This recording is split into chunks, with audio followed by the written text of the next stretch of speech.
All right, in 3, 2, 1. What's up, everybody? It's your boy Floyd, a.k.a. Your Negus, a.k.a. Commish, a.k.a. owner of Team Delaney Saggy Tits. I'm joined here by my co-host, Michael Wiseman. How you doing, buddy? Good. You haven't gone by Your Negus in ages, so I'm surprised to hear you say that. But, yeah, week 1 in the books. Today's 9/11, never forget. But, yeah, we're here to deliver the results from Nantucket's revenge. Let's get right in the standings, waste no time. Top of the table right now, we got rolling the dice, Kyle Butts' team, followed by bye week, Devin Pooley, or Devin Jimenez. Is that what it is? I'm not sure. We'll let him clarify that later. No, we'll keep it cool. Rusty Cunts are in third, which is Trevor's team, followed by Delaney Saggy Tits, Jad. Juice is Loose, Mikey Martinez in fifth. 6 is the Toledo Cheat Clappers, Billy Block's team. Those are our 6 1-0 teams. And then the top of the 0-1 teams is xnxx.com/Alexis Texas, which is Rob David, followed by the Golden Taint, Ricky, 4 Down Territory, Mike Brobes, Get to Black, Damien, Evansdale Carpet Munchers, Nick, followed finally by yours truly, Thousand Oaks Gang. Michael Wiseman, you're sitting in last place. How's it feel, buddy? I feel unlucky. I figured you'd say something like that. Any surprises you see here? Anything that you thought would happen? Yes, but I'm going to save my piece on that for the matchups discussion. Yeah, I would like to say, Rob got cucked, and then no surprise to see Nick near the bottom. Right on. Anyway, let's get into it. So trades and waivers. You want to start us off, Michael? Yeah, give me a second to pull it up here. Obviously, we had a couple of big trades happen both before and after the games that were played on Sunday. So obviously, you know what the first trade we're going to talk about is. So why don't you defend yourself? What's up? Was mine the first trade of the league? I think there might have been one beforehand, but I can't remember. We'll start with mine to break the ice. Antonio Brown. Brown. You shipped him off for Evan Ingram. I shipped off Antonio Brown. Before you go into it, tell me your thoughts before he was picked up by the Patriots. So the news was that AB. This was before he threatened to punch. It was after he threatened to punch the GM in the face. Who was it? Mike Mayock? I don't know. Yeah. Threatened to punch Mike Mayock in the face. Called him a cracker. Punted the ball. Said, "Find me for this." It was after his Instagram post. And, that was like whatever at first. You figure he's going to get a suspension. And I was holding on to him then. And then on Twitter, you start seeing all these things about his money reports. Like, if he gets suspended, he's going to lose all of his guaranteed money. If he gets suspended, he's going to lose guaranteed money. And we all know AB, being the egomaniac he is, before he left, is because he wants his guaranteed money. So to me, it just made full sense. Like, the Raiders actually came out and said, we are going to suspend Antonio Brown. We fully intend on suspending Antonio Brown. And that's fact. And so at that, I'm like, oh my God, I have to get rid of him before it becomes official. I tried getting Evan Ingram and Allen Robinson, and I honestly think Ricky was hanging on it for a long time because he sent me Evan Ingram for AB straight up as a counter, but he kept mine there. And I didn't want it, but the news just kept rapidly getting worse and worse, and so I bid on it. My thought process being Evan Ingram is easily going to put up low wide receiver 2 numbers all year. He averaged 10 targets last year, and Daniel Jones takes over for Eli Manning. The offense could be competent. Who knows? So then, literally the second I traded him was the next morning. It was all jokes.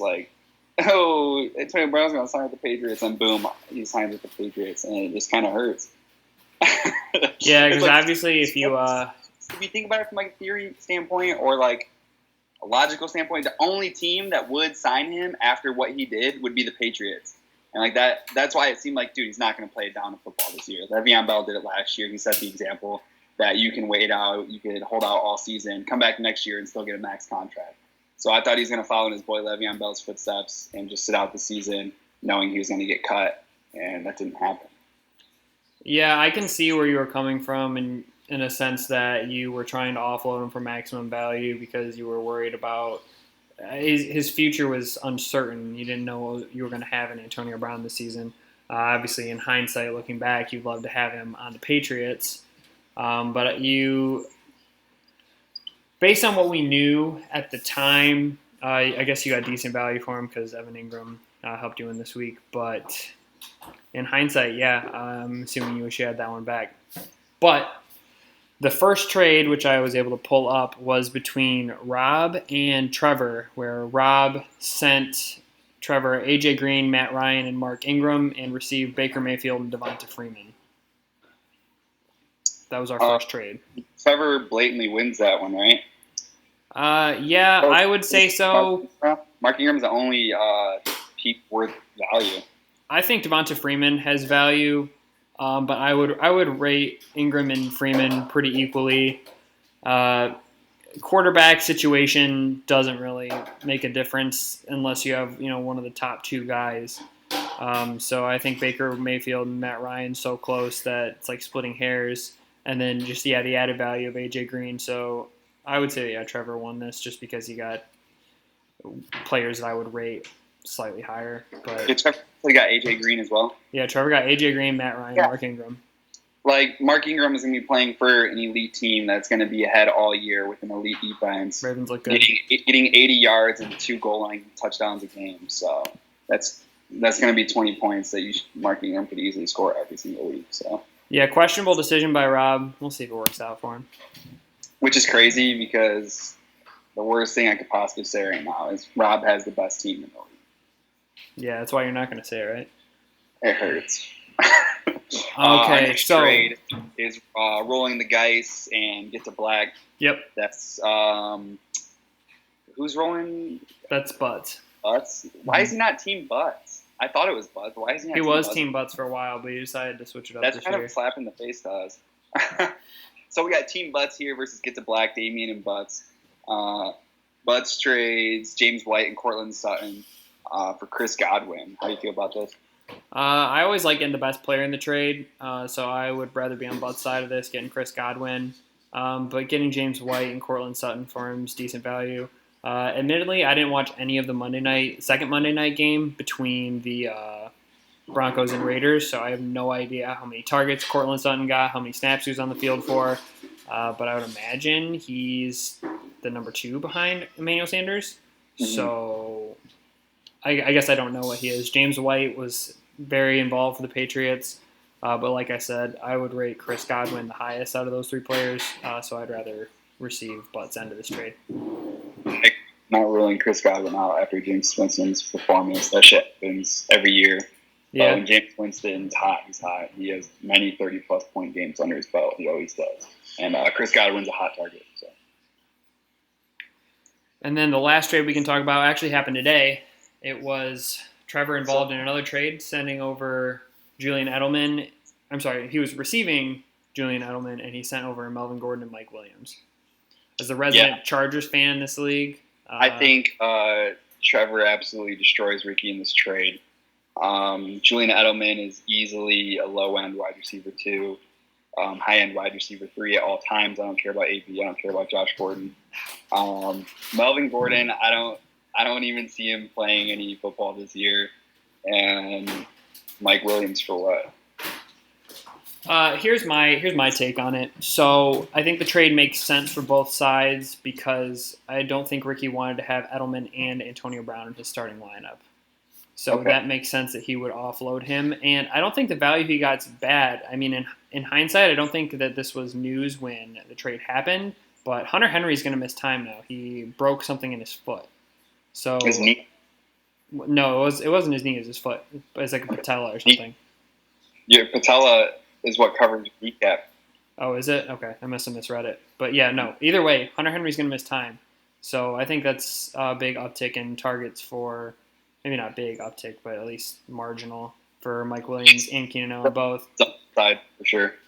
But as far as Melvin Gordon goes, You're the Chargers fan, inform us. Yeah, he's either going to come back by week 6, or he's not going to play at all. Is that what the rumors are, or is that your guess? I mean, he's got to be sick after watching Austin Eckler and Justin Jackson both have a good game on the ground. RBs don't matter. Yeah, and apparently the offer on the table is to pay him $12 million a year, which would make him the 5th highest paid running back, which is more than fair considering Melvin Gordon's not even a top 5 running back in the league, maybe not even top 7. So I don't know what his deal is. Obviously pisses me off. He's not going to play, but seeing the run game be very effective without him makes me happy as a Chargers fan. I think if he was smart, he would come back and either just play out his contract and be a free agent next year, or just take the deal, dude. Like $12 million a year, easy money. Especially the Chargers line's not that good. I'll give him that, but clearly he's in a place he can be successful and get paid a lot of money. So I don't know what his deal is. I think his agent's in his ear, but either you can book it. He's either back by week 6 or he's getting traded or not playing at all. And who were the teams looking to grab him? It was only the Eagles. I bet with Coleman going out, the 49ers are probably looking into him. Cool. Next up on our docket, we got our week 1 results plus Survivor. Wiseman, my computer's going pretty slow as usual, so if you want to start us off. Yeah, I'm loading it up right now. Talking about Survivor. Yeah, we'll get into Survivor first. Survivor, obviously, everybody knows. If you know, you know. Bonus towards $100 at the end of the year. Lowest scoring team gets eliminated each and every week. So we have one team remaining, King of the Hill style. First team eliminated from Survivor, scoring how many points, Wiseman?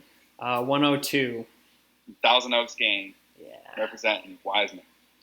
Yeah, not such a good stat line. A lot of my early draft picks did not perform, so it's only natural that I have the lowest total and drop out of this Survivor Challenge competition. But the silver lining is I don't have to be worried about everybody else's point total. I just have to be worried about getting results. However, I will say that it is very impressive how high pretty much all the teams this week scored, considering a lot of early draft selections flopped entirely.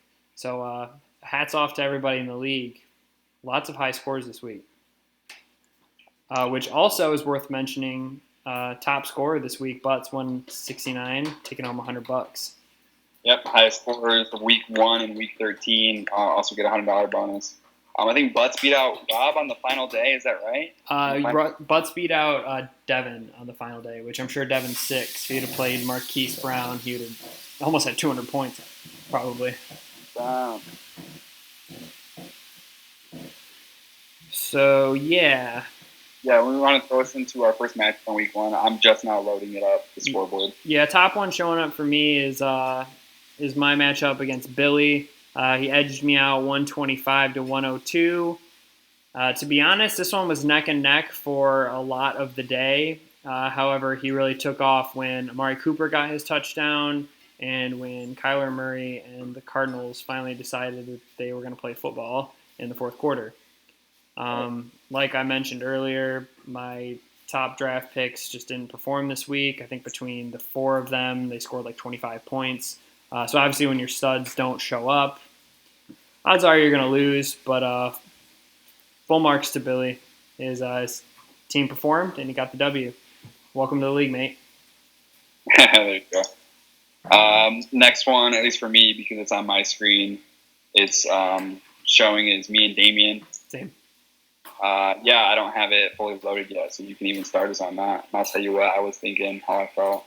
Yeah, just looking at the screen I have pulled up here, one of Damien's it shows each team's top 3 performers, and since his third highest performer was his defense at 14 points, team didn't show up this week for Damien, which is ironic considering that I picked him as one of the top teams when we did our post-draft video. My team and Damien's team, we both agreed were towards the top. We both lost this week, so Just kind of goes to show that even if you have a good team on paper, it doesn't always translate to real results. Yeah. In this matchup, it looked pretty bad for me at the start. Started Trubisky, Aaron Jones, and Adam Shaheen with Trey Burton news. I think they scored a combined total points for me, like 11 or something. Do you see it? I don't see something low.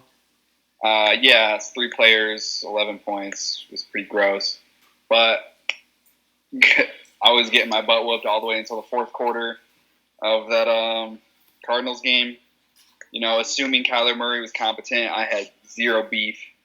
I have zero beef currently, and even going to week 1, starting David Johnson and Larry Fitzgerald all year. Larry Fitzgerald, year after year after year after year after year, has always been a stud and has never showed signs of slowing down. And I'm finally caught on the bandwagon like 3 years late. Drafted Larry Fitzgerald, felt comfortable with that. And David Johnson falling back to me late. No problems with that. Josh Gordon did what Josh Gordon does. Robert Woods saw his volume. And Evan Ingram did exactly what I traded Evan Ingram. Your top scorer. Yeah. So realistically, no surprises. Only surprise on either side is the fact maybe Adam Thielen could have scored more. Minnesota only passed the ball 10 times that game, by the way. Yeah, that's. So, they had a lot of success on the ground. Who's the offensive coordinator calling the plays? Stefanski, yeah, is all about running the football. So, they ran the football when they're up. I would expect more of Minnesota to do that this year. You could probably expect to see Thielen and Diggs lose slightly less fantasy volume as they did last year. Well, I would say it hurts Thielen more than Diggs because Diggs was never a guy that's going to thrive off of catching the ball 11 times. He's more of a guy that's going to make a bigger play, similar to more of like Josh Gordon, for example. They're not necessarily relying on volume. They're relying on big plays. Yeah, and then Damien took that risk with Miles Sanders. Miles Sanders and who's the guy in Chicago? The rookie? Montgomery. Yeah, those guys are in the exact same boat. They're in a running back committee. People drafted them based on their talent alone. It doesn't always translate to how we want. It'd be like that sometimes. Yeah. Next matchup. Trevor very handily beat Nick 149-106. Trevor's team being propelled by that boy Austin Eckler. 38-point game. Massive. Obviously, got some solid performances out of Jamison Crowder, of all people, which I read that he was the first player to get, I think it was over 12 catches and not eclipse 100 yards, which is insane. But and also Mark Ingram, who obviously had a great day against the poopy Dolphins. And then Nick's team just really didn't show up. I mean, Michael Thomas had a decent game, but apart from that, not much to write home about Nick's team, I think.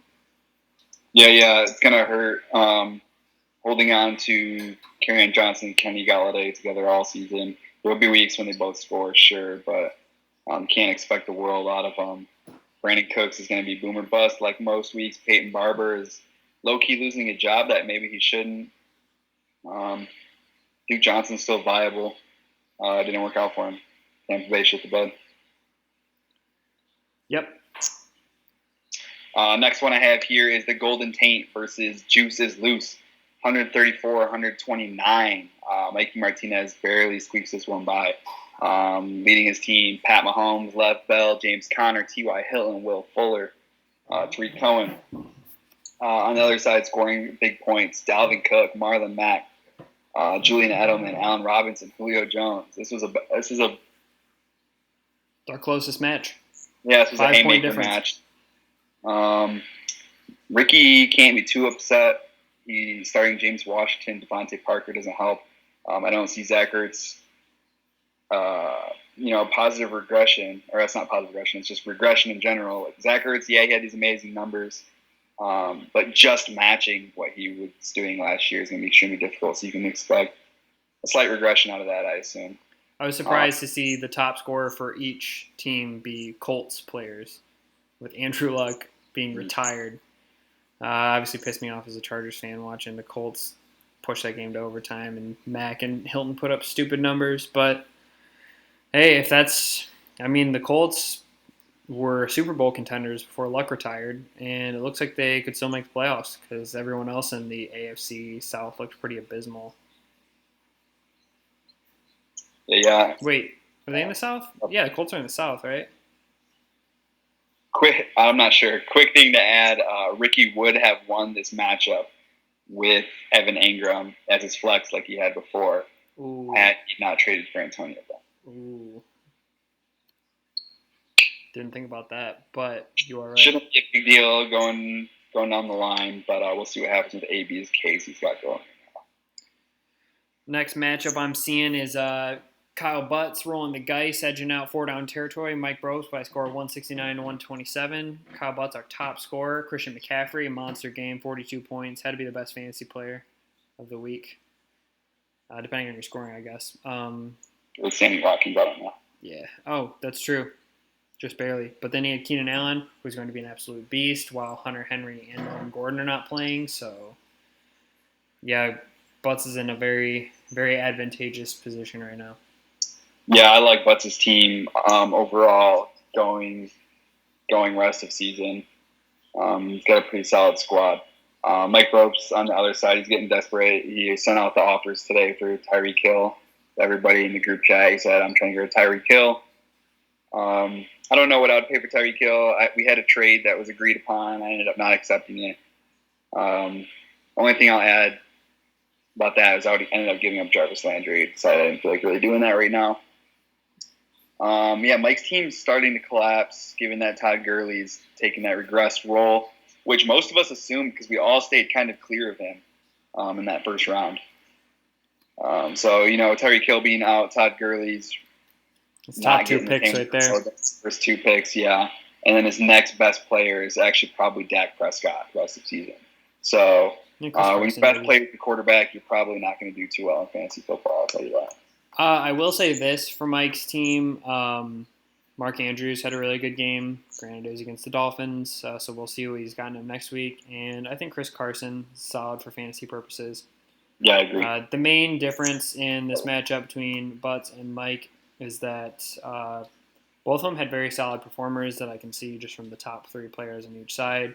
It just looks like the lower end guys for Butts just scored a bit more.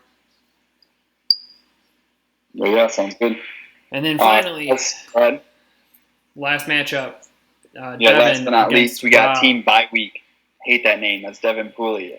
Between the two teams, this was the highest scoring matchup. Yeah, this was a haymaker match. Rob got cucked. Rob would have beaten three teams that took W's this week. Rob scored a total of 142. He lost to 166. And that's just more incentive to we'll get ahead of the game next year and figure out a way that we can do the double weeks where if you beat the average of the teams, if you score higher than half the teams, and like Rob would have went 1-1 this week, for example, instead of 0-1. Maybe we'll implement that next season. I'd really like to. Hey, anyways, do you remember how we were clowning Devin for having too many Titans on his team, and the Titans went to fucking destroy the Browns? Yeah. And I said Devin had the worst team in the league. Yeah, Delaney Walker and Derrick Henry combined for 50 points, and then obviously Hopkins, the wide receiver, 1. Right. Anyways, Rob did have Sammy Watkins leading the way at 46, but his next high scorer, TJ Hawkinson at 25. But then his next, it drops off really quick, goes to 16, 17, 10, and then five guys in single digits. So 4 guys in single digits. Yeah, Sammy Watkins really floated Rob's team this week, but still, I'm not looking forward to playing him next week. No, I think rest of the season, Rob is going to be sitting pretty damn pretty with Sammy Watkins, Saquon Barkley, Lenny Fournette, Mike Evans. Calvin Ridley is always going to get the guy that's not shadowing Julio, and we all know Calvin Ridley's still a stud. So that's right. I'm working on loading up week 2 matchups right now. Cool. All right, so since I'm logged into my ESPN account on here, so the screen that everybody's seeing, first matchup listed is my matchup against Rob. It's projected to be 5 points in Rob's favor. I suppose that those numbers don't really mean anything. It's just based on how ESPN rates certain players. But as it stands, Rob is projected to beat me, and if Rob did beat me, I would say that I was not surprised, but I would be content if my team was able to pull off a win. But I'm kind of expecting to start off 0-2 here against Rob. I always play Rob week 2. It happens every single time in the season. It's rough to have tough matchups early, but if I do lose, at least I've got it out of the way. What are your position-by-position matchups look like? Hold on, I'm going to have to pull that up.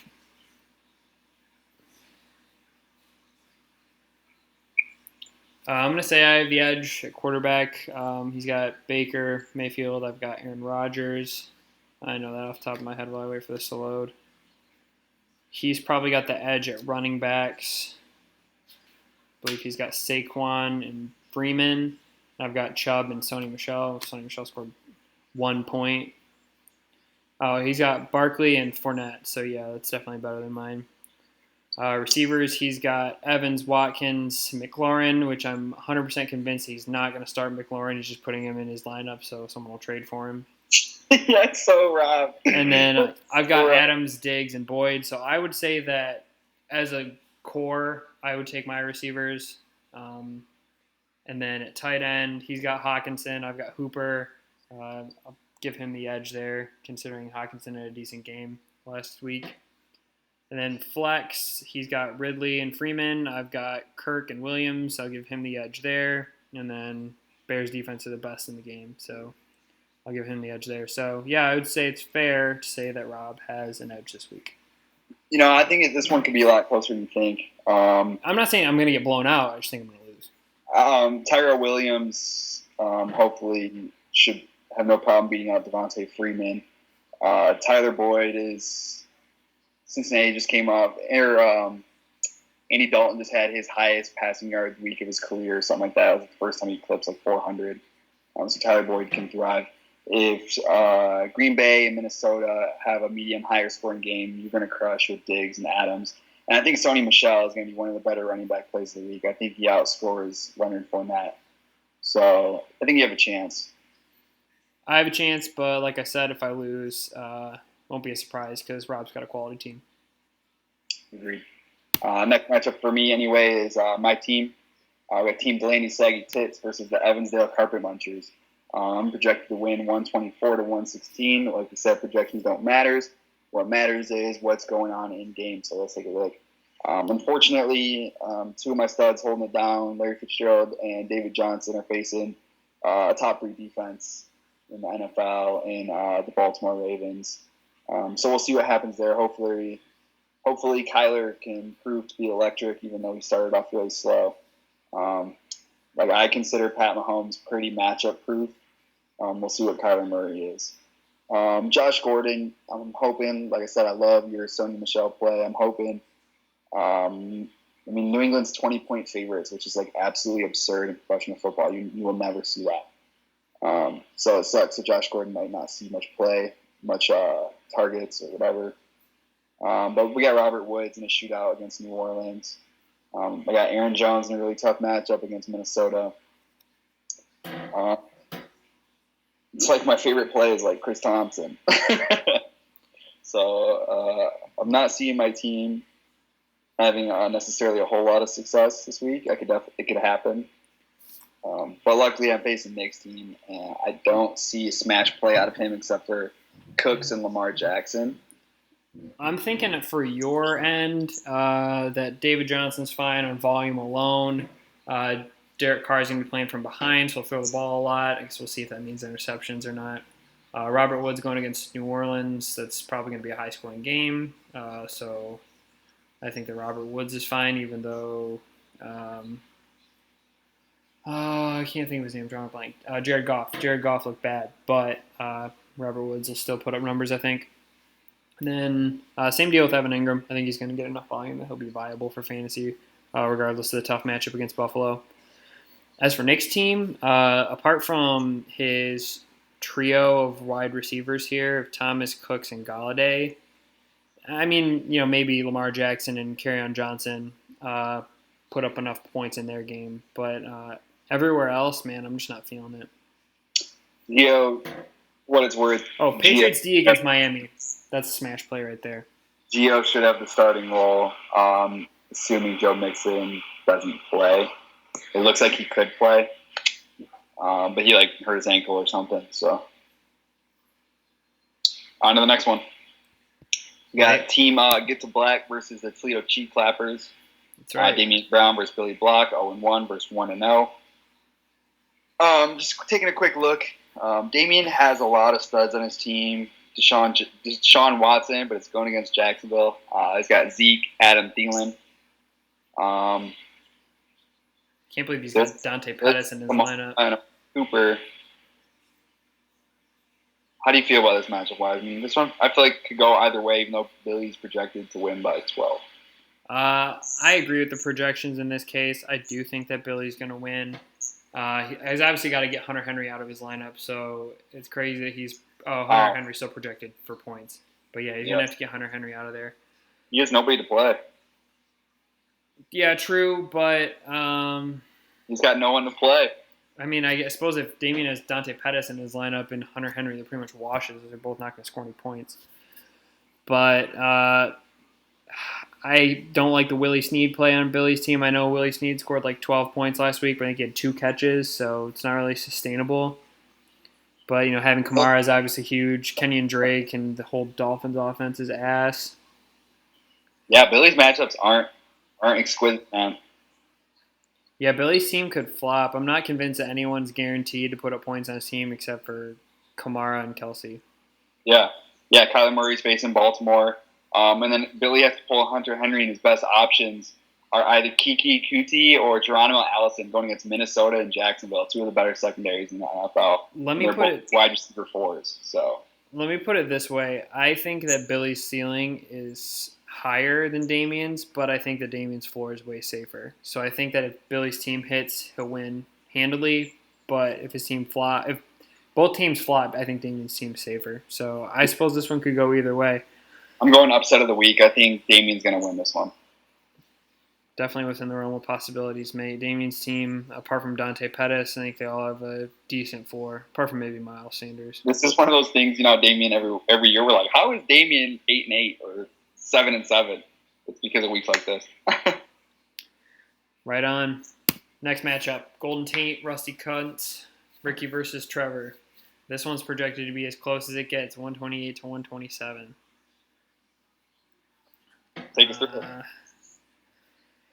So we got Ricky running Cam Newton against Tampa Bay, Dalvin Cook and Marlon Mack against Tennessee. That's probably the highest scoring running back duo of anyone in the league this week. Yeah. He's got Julio, Allen Robinson, Antonio Brown. Solid wide receiver trio with Zach Ertz, James Washington, and Mike Williams in the flex.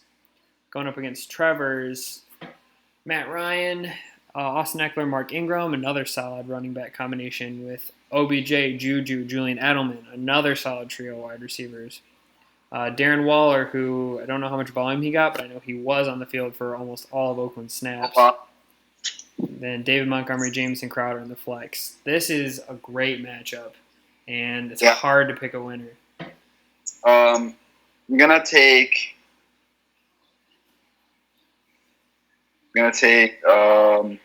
Trevor. I'm gonna take Trevor.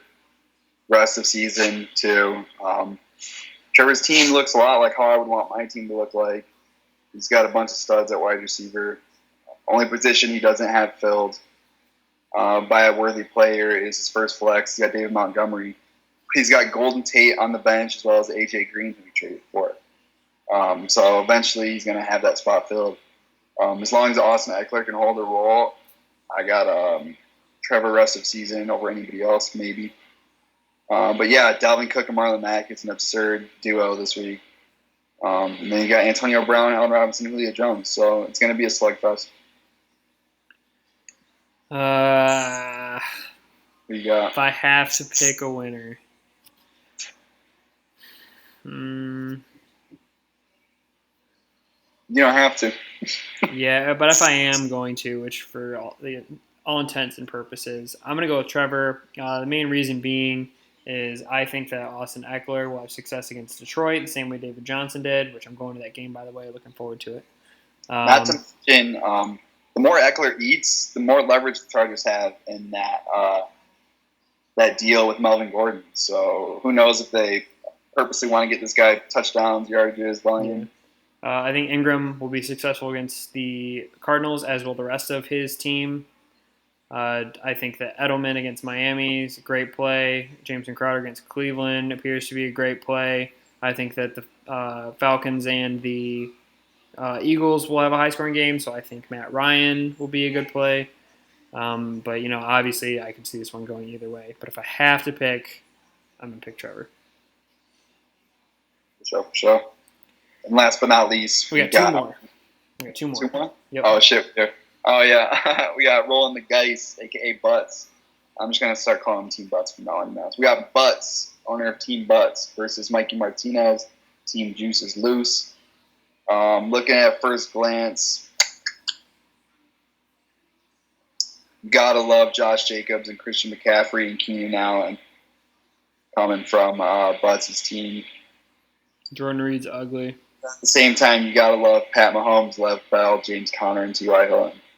So projected to be a 5-point difference in this game. Straight up, no cap. I'm gonna take Team Butts. Yeah, I'm gonna take Team Butts as well. I think that the performance that Deshaun Jackson had is going to be an outlier. He's not going to be able to put up those kind of points every single game. Kyle Rudolph was barely targeted. I don't know much about Paul Richardson's involvement. I think Bell, Connor, and Pat Mahomes are going to be fine, but unless they score 110 points between the three of them, I think Mikey's in trouble this week. Yeah. You want to take us to the last matchup? Yep, last matchup, we got bye week Devin versus 4-down territory Mike Brobes. Like we mentioned earlier, Mike Brobes is in damage control mode after Todd Gurley's role being reduced, at least looks like it's being reduced. Tyreek Hill going down, and not to mention Nick Foles being put on IR definitely hurts his D.D. Westbrook. But on the flip side, you have Tevin Coleman going out, which helps his Matt Breida. So, I don't know. His team looks pretty ugly on paper. I mean, Dak obviously was a solid play last week. We'll see if he can keep that momentum going. I think Chris Carson's solid as well. Cooper Kupp's pretty safe, especially in what I think will be a high-scoring match against the Saints. Mark Andrews is solid against the Cardinals. And I already mentioned Matt Breida as well. And you want to look at the other side with Devin. Same thing, going back to that Rams-Saints matchup. He's got Drew Brees going, which is solid. We'll see if Joe Mixon plays. Guess it's still questionable, so we'll find out. Derrick Henry, I think last week's probably an outlier. I don't think he's going to put up another 22 points this week against Indianapolis. Hopkins, auto start. Alshon Jeffrey, you're going to play him because I can't imagine he has a ton of extra options. Marquise Brown, he only played 9 snaps, so I don't know how I feel about rolling him out there, but obviously he has to after him scoring 30 points on the bench. Kittle's great. I hate his flex plays.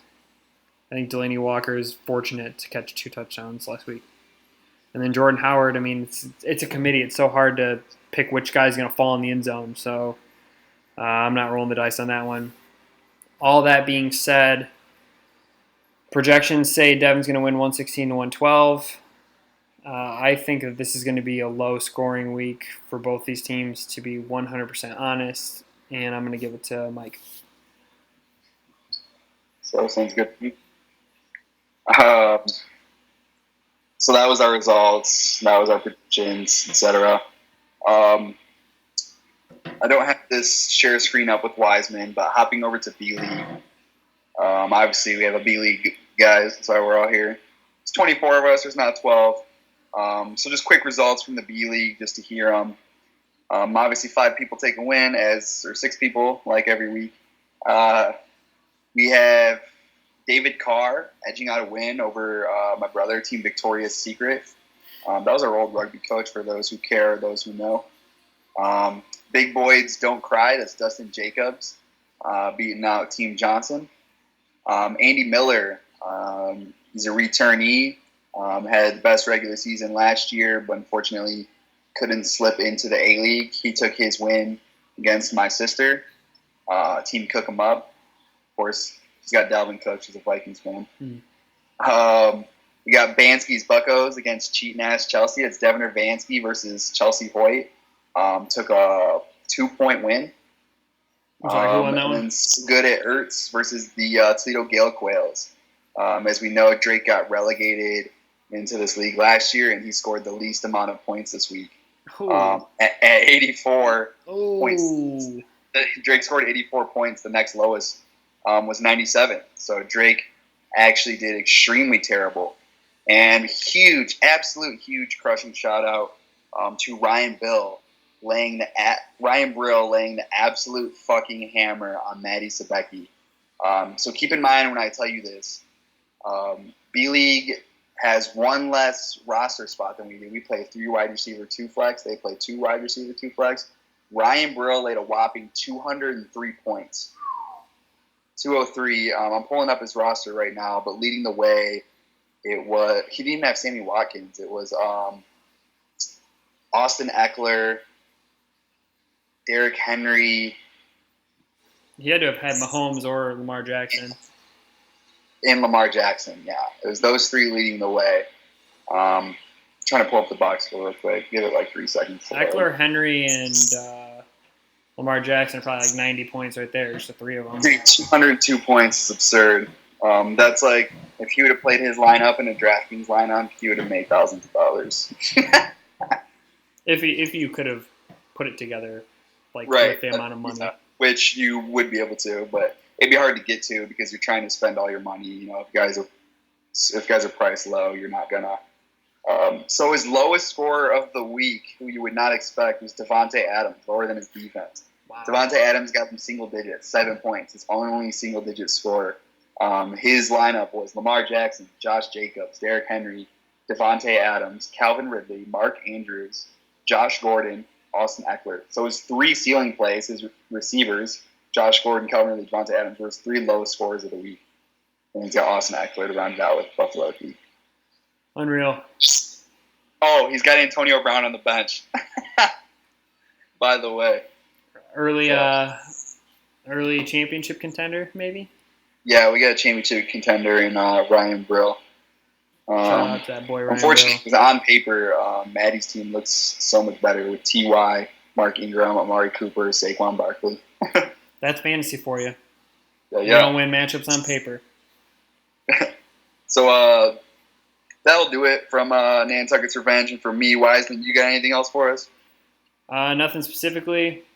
But if any of you guys are going to watch that Chargers-Lions game, look for me in the crowd. I'll be at Ford Field. Well, hell yeah. Have you ever been to an NFL game before? Yeah, I've seen the Chargers play in Cleveland before, but never in Detroit, so I'm looking forward to it. Nice. I've been to Ford Field twice to watch them play against the Cowboys. It's a nice place. That's it from Nantucket's Revenge. That's it from your Negus, owner of Team Delaney Saggy Tits. Thousand Oaks gang. Good luck, everybody, in week 2. We out. Deuces.